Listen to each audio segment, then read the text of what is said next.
Capítulo 2. Meu reino não é deste mundo. A vida futura, a realeza de Jesus, o ponto de vista, instruções dos espíritos, uma realeza terrestre.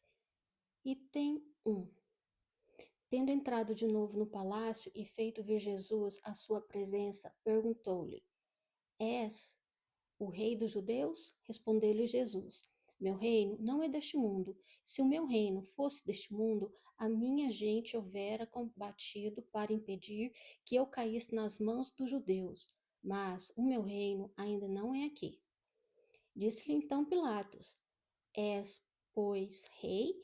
Jesus lhe respondeu: Tu o dizes, sou rei.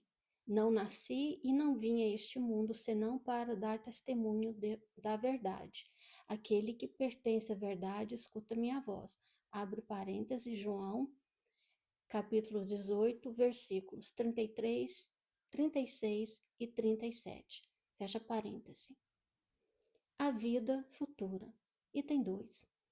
Por essas palavras, Jesus claramente se refere à vida futura que ele apresenta em todas as circunstâncias como a meta que a humanidade irá ter e como devendo constituir objeto das maiores preocupações do homem na Terra. Todas suas máximas se reportam a esse grande princípio. Com efeito, sem a vida futura, nenhuma razão de ser teria a maior parte dos seus preceitos morais, donde vem que os que não creem na vida futura, imaginando que ele apenas falava da vida presente, não os compreendem ou os consideram pueris.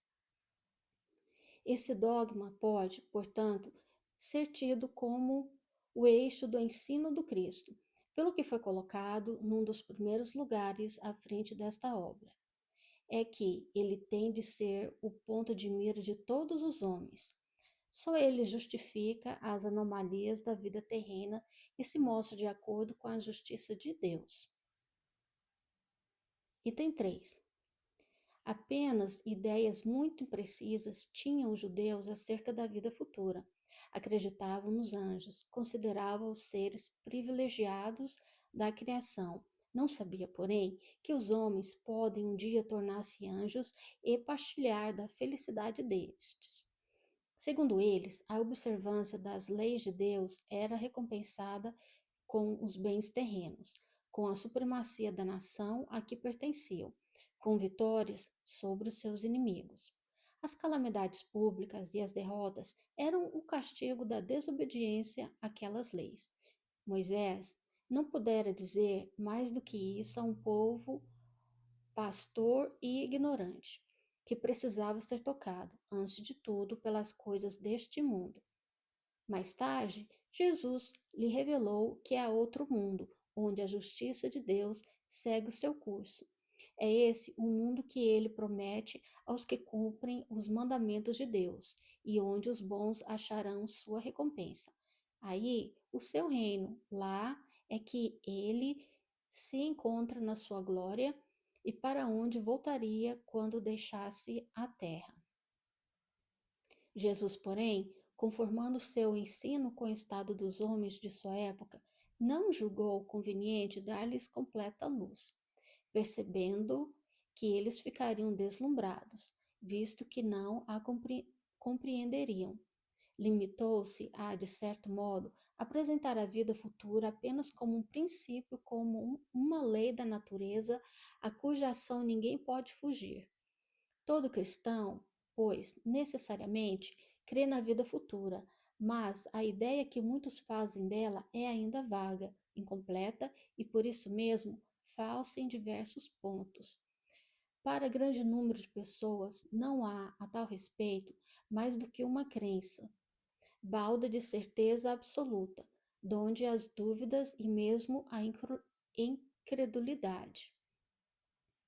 O Espiritismo veio completar, nesse ponto, como em vários outros, o ensino do Cristo, fazendo-o quando os homens já se mostram maduros bastante para aprender a verdade.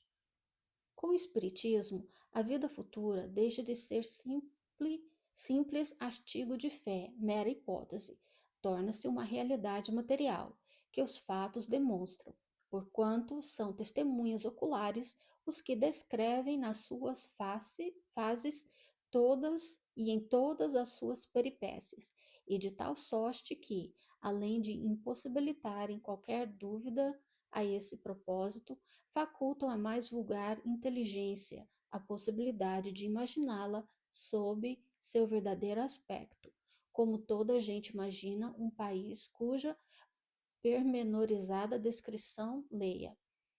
Ora, a descrição da vida futura é tão circunstanciadamente feita, são tão racionais as condições, ditosas ou infortunadas, da existência dos que lá se encontram, quais eles próprios pintam, que cada um, aqui, a seu mau grado, reconhece e declara a si mesmo que não pode ser de outra forma, porquanto, assim sendo, patente fica a verdadeira justiça de Deus.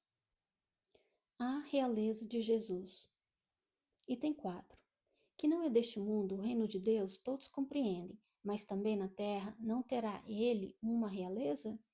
Nem sempre o título de rei implica o exercício do poder temporal. Dá-se esse título por unânime consenso, e todo aquele que, pelo seu gênio, ascende à primeira plana numa ordem de ideia qualquer, a todo aquele que domina o seu século e influi sobre o progresso da humanidade. É nesse sentido que se costuma dizer o rei ou príncipe dos filósofos, dos artistas, dos poetas, dos escritores, etc.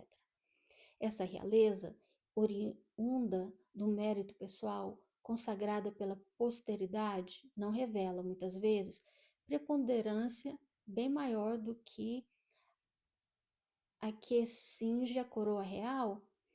Imperecível é a primeira, enquanto esta outra é joguete das vicissitudes. As gerações que se sucedem à primeira sempre a bendizem, ao passo que, por vezes, amaldiçoam a outra. Esta, a terrestre, acaba com a vida, a realeza moral se prolonga e mantém o seu poder, governa, sobretudo, após a morte. Sob esse aspecto, não é Jesus mais poderoso rei do que os potentados da terra?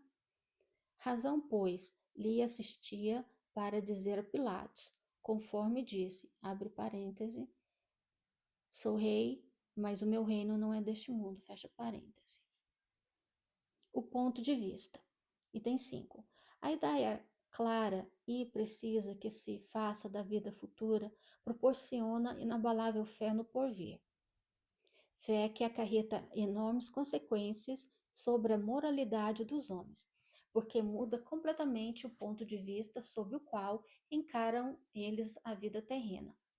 Para quem se coloca, pelo pensamento, na vida espiritual, que é indefinida, a vida corpórea se torna simples passagem, breve estada num país ingrato.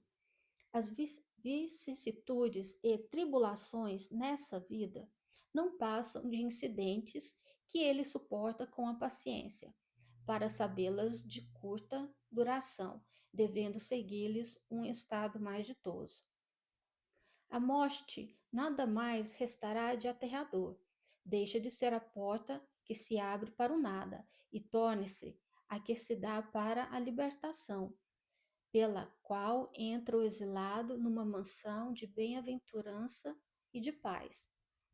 Sabendo temporária e não definitiva a sua estada no lugar onde se encontra, menos atenção presta às preocupações da vida, resultando-lhe daí uma calma de espírito, que tira aquela muito do seu amargor. Pelo simples, pelo simples fato de duvidar da vida futura, o homem dirige todos os seus pensamentos para a vida terrestre, sem nenhuma certeza quanto ao porvir, dá tudo ao presente. Nenhum bem divisando mais precioso do que os da terra. Torna-se qual a criança que nada mais vê além de seus brinquedos. E não há o que não faça para conseguir os únicos bens que se lhe afiguram reais.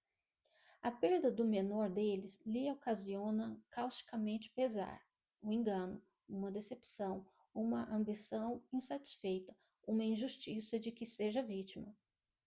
O orgulho ou a vaidade feridos são outros tantos tormentos que lhe transformam a existência numa perene angústia, infligindo-se a ele, desse modo, a si próprio, verdadeira tortura de todos os instantes. Colocando o ponto de vista de onde considera a vida corpórea, no lugar mesmo em que ele aí se encontra, vastas proporções assume tudo o que o rodeia. O mal que o atingia, como o bem que lhe toque os outros, grande importância adquire aos seus olhos. Aquele que se acha no interior de uma cidade, tudo lhe parece grande, assim os homens que ocupem as altas posições como os monumentos. Suba ele, porém, a uma montanha, e logo bem pequenos eles parecerão homens e coisas. É o que sucede ao que encara a vida terrestre do ponto de vista da vida futura. A humanidade, tanto quanto estrelas do firmamento, perde-se na imensidade. Percebe então que grandes e pequenos estão confundidos, como formigas sobre um montículo de terra, que proletários e potentados são da mesma estatura, e lamenta que essas criaturas efêmeras a tantas canseiras se entregue para conquistar um lugar que tão pouco as levará e que tão por pouco tempo conservarão.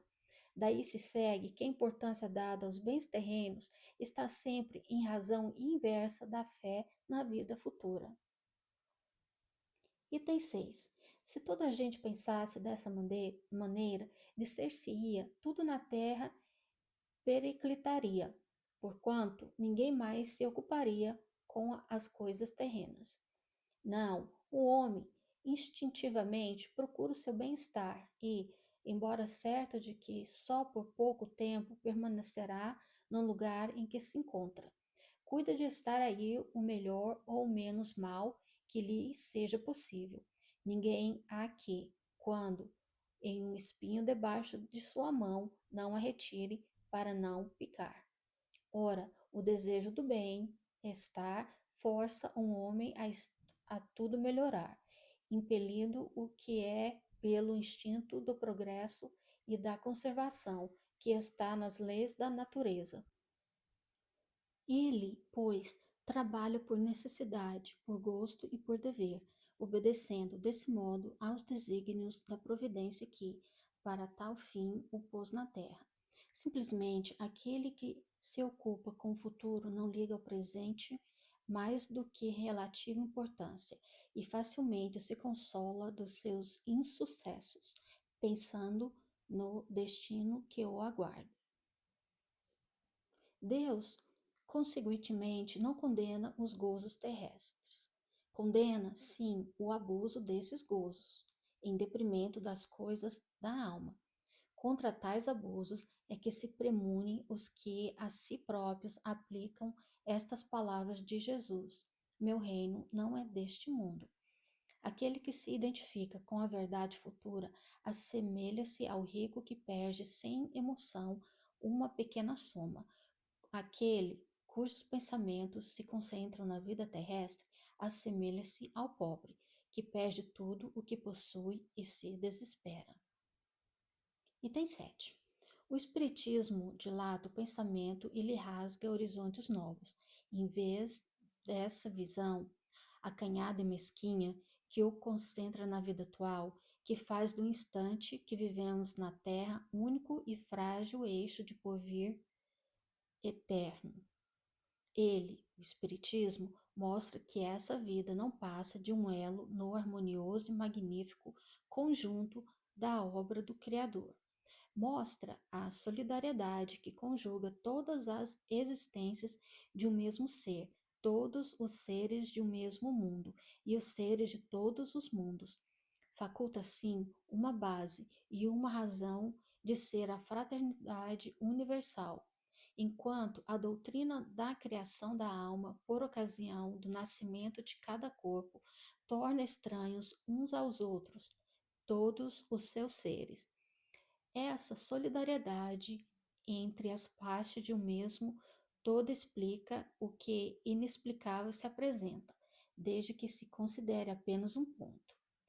Esse conjunto, ao tempo do Cristo, os homens não teriam podido compreender, motivo porque ele reservou para outros tempos o fazê-lo conhecido.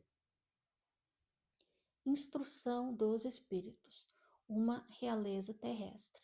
Item 8. Que melhor do que eu pode compreender a verdade destas palavras do nosso Senhor? O meu reino não é deste mundo. O orgulho me perdeu na terra. Quem, pois, compreenderia o nenhum valor dos reinos da terra se eu o não compreendia? Que trouxe eu comigo da minha realeza terrena? Nada, absolutamente nada. E como que, para tornar mais terrível a lição, ela nem sequer me acompanhou até o túmulo. Rainha entre os homens, como rainha julguei que penetrasse no reino dos céus. Que desilusão, que humilhação, quando, em vez de ser recebida aqui qual soberana, vi acima de mim, mas muito acima, homens que eu julgava insignificantes e aos quais desprezava por não terem sangue nobre. Oh, como então compreendi a esterilidade das honras e grandezas que com tanta avidez se requestam na terra. Para se granjear um lugar neste reino, são necessárias a abnegação, a humildade, a caridade em toda a sua celeste prática, a benevolência para com todos. Não se vos pergunta o que fostes, nem que posição ocupastes, mas que bem fizestes, quantas lágrimas enxugastes. Ó Jesus, tu o disseste, teu reino não é deste mundo, porque é preciso sofrer para chegar ao céu, de onde os degraus de um trono a ninguém aproximam. A ele só conduzem as veredas mais penosas da vida. Procurai-lhe, pois, o caminho, através das urzes e dos espinhos, não entre as flores. Correm os homens por alcançar os bens terrestres, como se os houvessem de guardar para sempre. Aqui, porém, todas as ilusões se somem. Cedo se apercebem eles de que apenas apanharam uma sombra e desprezaram os únicos bens reais e duradouros, os únicos que eles aproveitam na morada celeste, os únicos que eles podem facultar acesso a esta. Compadecei-vos dos que não ganharão o reino dos céus. Ajudai-os com as vossas preces, porquanto a prece aproxima do Altíssimo o homem. É o traço de união entre o céu e a terra. Não os esqueçais. Uma rainha de França, abre parêntese, Havre, 1863, fecha parêntese.